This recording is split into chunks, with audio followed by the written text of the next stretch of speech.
169वें वर्षगांठ के मौके पर आयोजित आज इस कार्यक्रम की अध्यक्षता कर रहे हमारे साथी शंभू शरण सिंह जी, जो जिला सचिव हैं, मंच पर उपस्थित भाकपा माले के वरिष्ठ किसान नेता कॉमरेड शिवसागर शर्मा जी, आदिवासी संघर्ष मोर्चा के संयोजक कॉमरेड कल्लू मरांडी जी, खेग्रामस के जिला संयोजक साथी वासुदेव राय जी, किसान नेता मनोज पांडे जी, झाझा के प्रखंड सचिव कंचन रजक जी, मंच पर आदिवासी संघर्ष मोर्चा और भाकपा माले के हमारे तमाम नेतागण, इस कार्यक्रम में मौजूद जमुई के अलग अलग इलाकों से, अलग अलग जंगल के गांवों से आए हुए आप तमाम साथियों को, पार्टी के नेताओं को, कार्यकर्ताओं को मैं अपनी तरफ से हुल जुहार करता हूं, लाल सलाम करता हूं। और आमतौर पे हम लोग जानते हैं कि देश में जो पहली आजादी की लड़ाई हुई, लोग बताते हैं कि 1857 में हुआ। नहीं कहता कोई कि उससे 2 साल पहले 1855 में जो हुआ, उसने इस देश के अंदर ये तय कर दिया था कि हिंदुस्तान के भीतर अंग्रेज अब और टिक नहीं सकते। हिंदुस्तानियों ने तय कर लिया था। साहेबगंज के एक गांव में जब 40,000 लोगों की जुटान हुई, भोगनाडीह गांव में 400 गांव के लोग इकट्ठा हुए, तब मजबूरी में अंग्रेजों को मार्शल लॉ लगाना पड़ गया था और उसकी धमक अंत तक बनी रही। और जिसको हम लोग हुल आंदोलन कहते हैं, उसी आंदोलन में पहली बार ये नारा दिया गया था कि करो या मरो। बाद में महात्मा गांधी ने भी दिया, लेकिन ये जो नारा है करो या मरो, ये हुल आंदोलन का नारा है। 1942 में कहा गया अंग्रेजों भारत छोड़ो। हुल आंदोलन में सिद्धू कान्हू के नेतृत्व में, उनके और भाइयों और बहनों के नेतृत्व में जो आंदोलन चला, उस आंदोलन का नारा था अंग्रेजों माटी छोड़ो। तो जमीन से अंग्रेजों को बेदखल करने का जो एक प्रयास था, हालांकि इसका इतिहास में अगर हम जाएं तो 1771 में जब तिलका मांझी के नेतृत्व में बड़ा आदिवासी आंदोलन चला था, तो इतिहास में कई सारे संघर्ष ऐसे होते हैं जो भले ही जीत के मुकाम पर ना पहुंच पाए, लेकिन उनका जो इतिहास बोध होता है, उनका जो संघर्ष का तेवर होता है, वो आने वाले समय में इतिहासों की श्रृंखलाओं को खड़ा करता है। और एक बार ऐसा आता है जब 15 अगस्त 1947 को अंग्रेजों को हिंदुस्तान छोड़ना पड़ता है। तो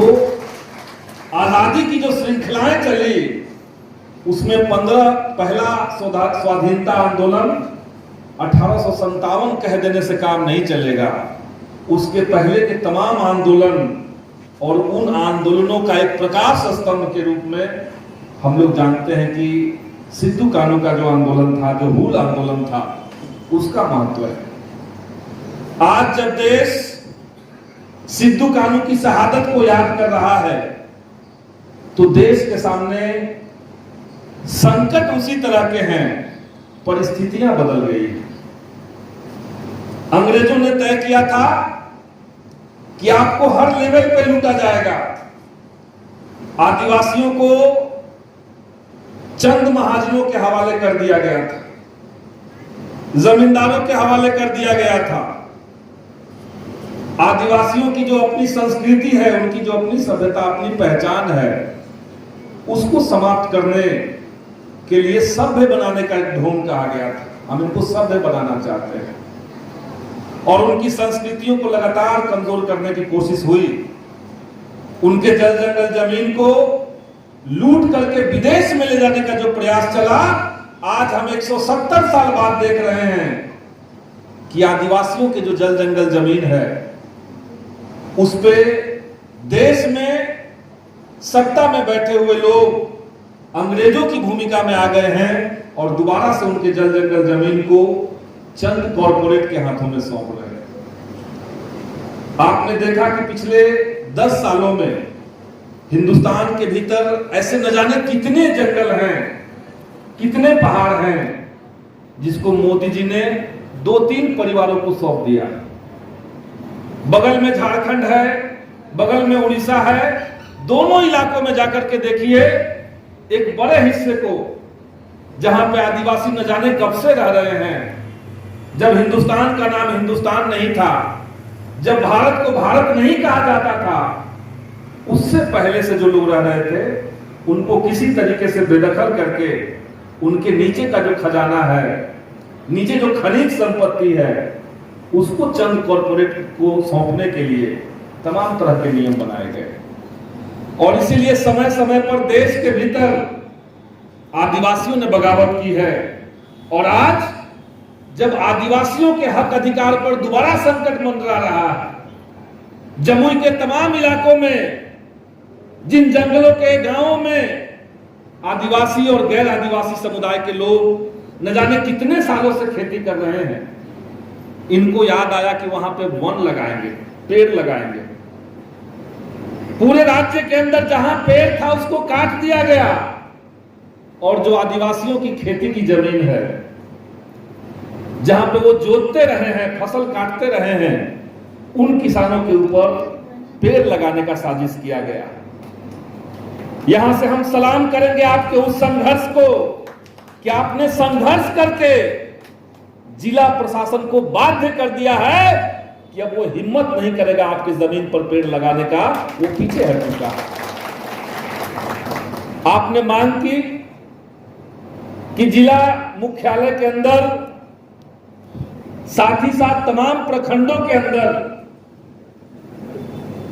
सिद्धू कान्हू चांद भैरव का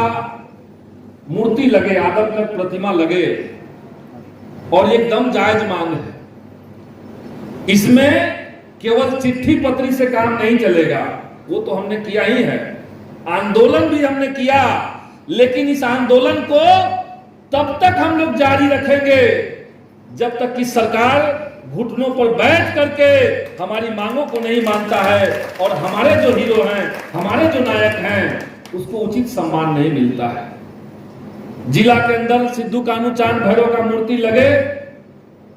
फूल गोलंबर बने, उस संघर्ष को, उस विरासत को दोबारा से बुलंद किया जाए, उनकी याद को और ज्यादा गौरव प्रदान किया जाए।